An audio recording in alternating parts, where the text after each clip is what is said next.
और कहता है किंच योऽत्ति यस्य यदा मांसम उभयो पश्यतांतरम एकस्य क्षणिका प्रीति अन्यः प्राणैर्विमुच्यते। एक यह यदा यस्य मांसम अत्ति, जो व्यक्ति जिसका जब मांस खाता है, तदा उभयो अंतरम पश्यत, उन दोनों में अंतर समझिए।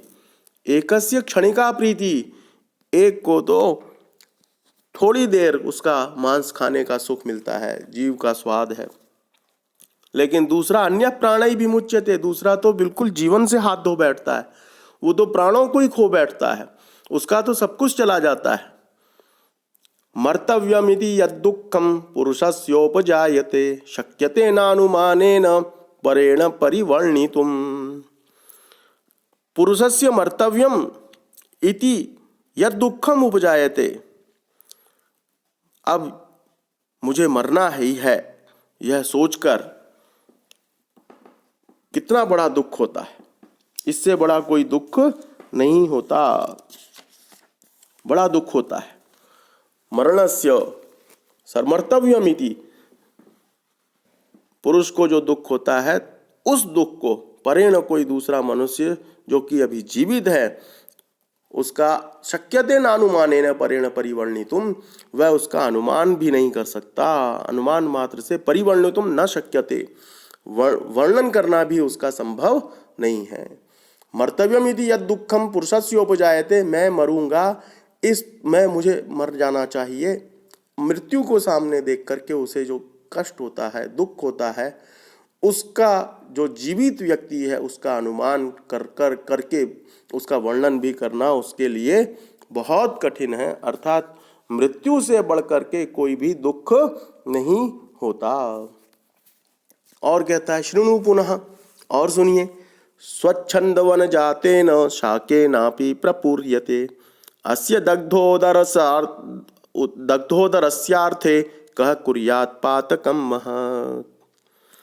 अब वो कहता है स्वच्छंदे वन जाते न शाके न अपि, अपने आप वन में उत्पन्न होने वाले जो साग सब्जी पत्ते हैं, उनसे भी यद उदरम प्रपूर्यते, उनसे भी पेट भरा जाता है। अस्य दग्धोदरस्य अर्थे कहा, और इस पेट पूर्ति के लिए, पेट के लिए कह महत् पातकम कुर्यात्, कौन इस हिंसा रूपी पाप को करे।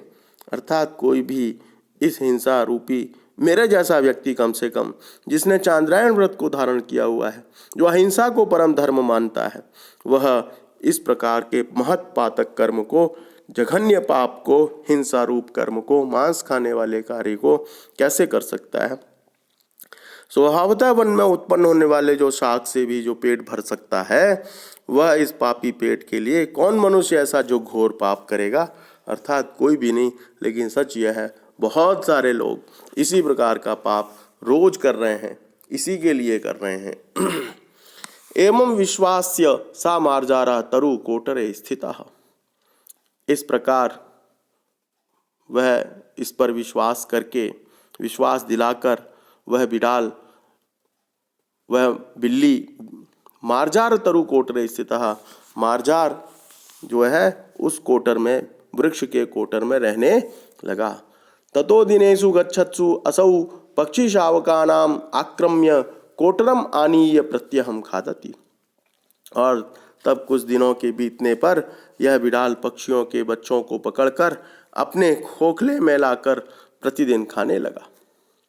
येषाम अपत्यानि खादितानि तैः शोकार्तैः विलपद्भिः इतस्ततो जिज्ञासा समारब्धा, और जिनके बच्चों को खा लिया होता था, तैः उनके द्वारा शोक से भरे हुए, विलाप करते हुए, इतस्ततः इस इधर उधर देखते हुए, जिज्ञासा समारब्धा, अब उनकी इच्छा हुई, कौन खा रहा है, कौन इस प्रकार का पाप कर रहा है, हमारे बच्चों को कौन खा रहा है।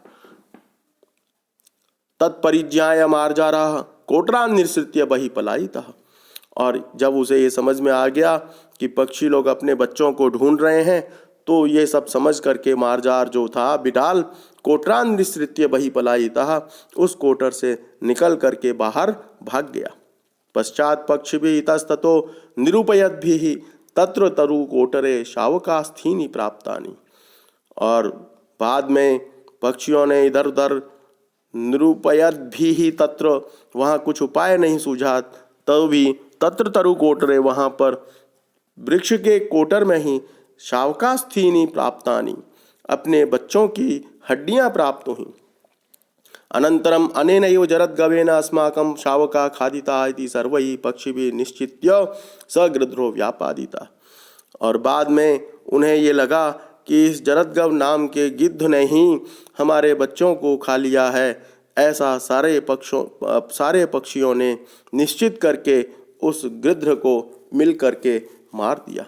अतो हम ब्रवीमि, इसलिए कहता हूँ कि अज्ञात कुलशीलस्य इत्यादि, जिसका कुलशील ज्ञात नहीं है, उनको अपने घर में वास नहीं देना चाहिए। इत्याकर्ण्य सा जम्बूकः, ऐसा सुनकर के वो जम्बूक किसका नाम था? जम्बूक गीदड़। यह सुनकर उस गीदड़ ने सकोपम आहा, गुस्से में कहा, क्योंकि उसे तो गुस्सा आना ही था। मृगस्य प्रथम दर्शन दिने भवानपि अज्ञात कुलशील एव, जब पहली बार आपने हिरण को देखा था तो आप भी अज्ञात कुलशील वाले ही थे। तत्कथम भवता सह एतस्य स्नेहानुवृत्तिरुत्तरोत्तरम वर्धते, फिर आपके साथ इनकी स्नेह की, प्रीति की लड़ जो है, अनुवृत्ति बार बार क्यों उत्तरोत्तर बढ़ने लगी, क्यों और अधिक अच्छे मित्र हो गए?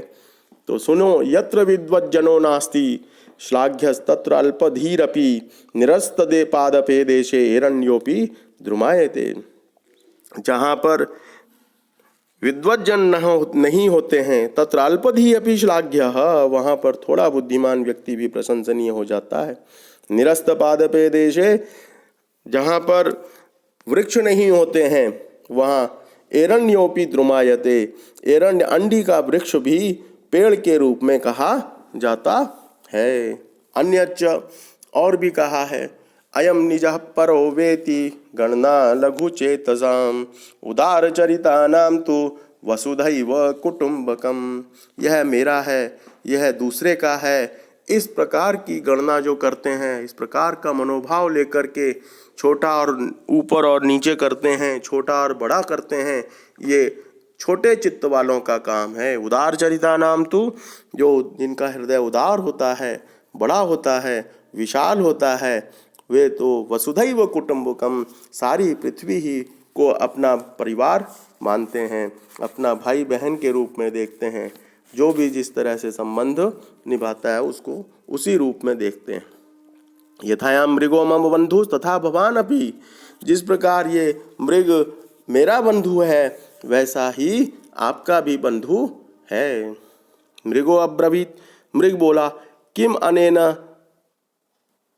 अनेन उत्तरोत्तरेण, इस प्रकार परस्पर उत्तर पर उत्तर, प्रत्युत्तर पर उत्तर, ये इससे क्या लाभ है? सर्वै एकत्र विश्रम्भालापैः सुखम अनुभवद्भिः स्थीयताम, सब लोग बड़े आराम से विश्वास पूर्वक बातचीत के द्वारा सुख का अनुभव करते हुए यहीं पर रहते हैं।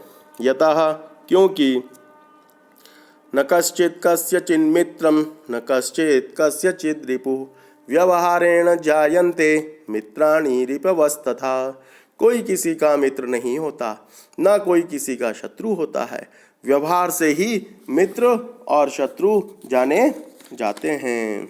इस प्रकार का उसने कथन किया।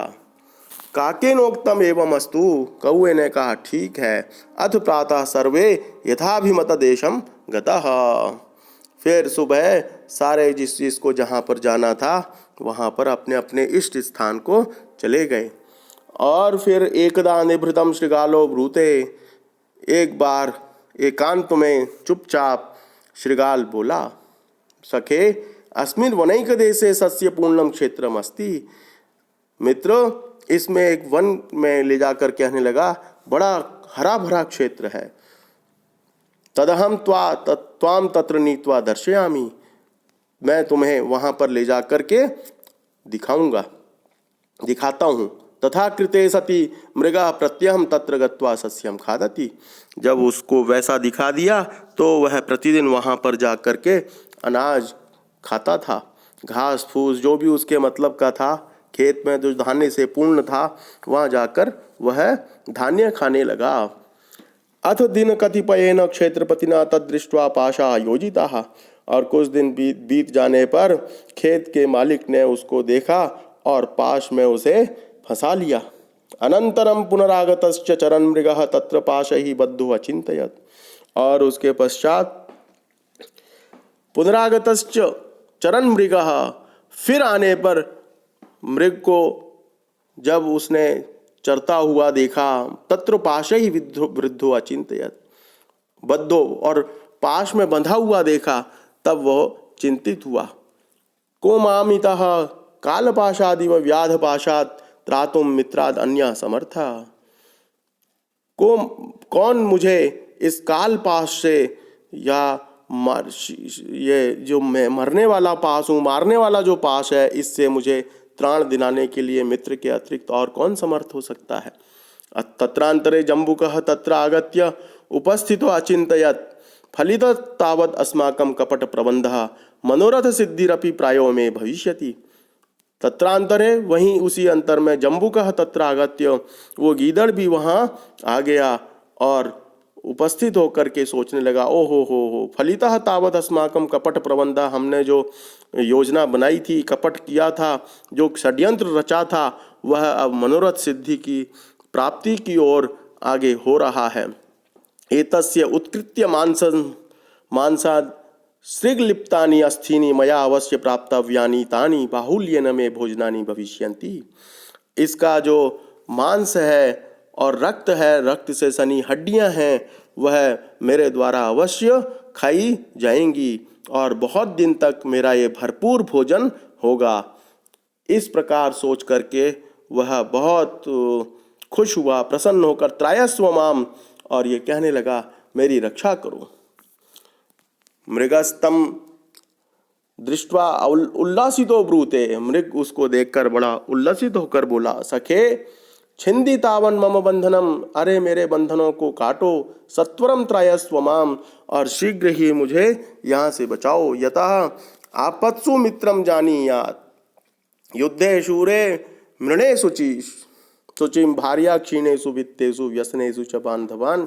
आपत्सु मित्रम जानीयात्, आपत्ति के काल में मित्र को समझना चाहिए, सहायता करनी चाहिए। युद्धे शूरम ऋणे शुचिम, और युद्ध में शूरवीर का और ऋण में शुचिम पवित्रता का। भार्या क्षीणेषु वित्तेषु, जब पैसा ना रहे तो भार्या पत्नी का। व्यसनेषु च बांधवान, और व्यसनों में, व्यसन का अर्थ यहाँ पर कष्टों में है ना, उन कष्टों में बांधवों की परीक्षा होती है। इतना ही आज के लिए पर्याप्त है।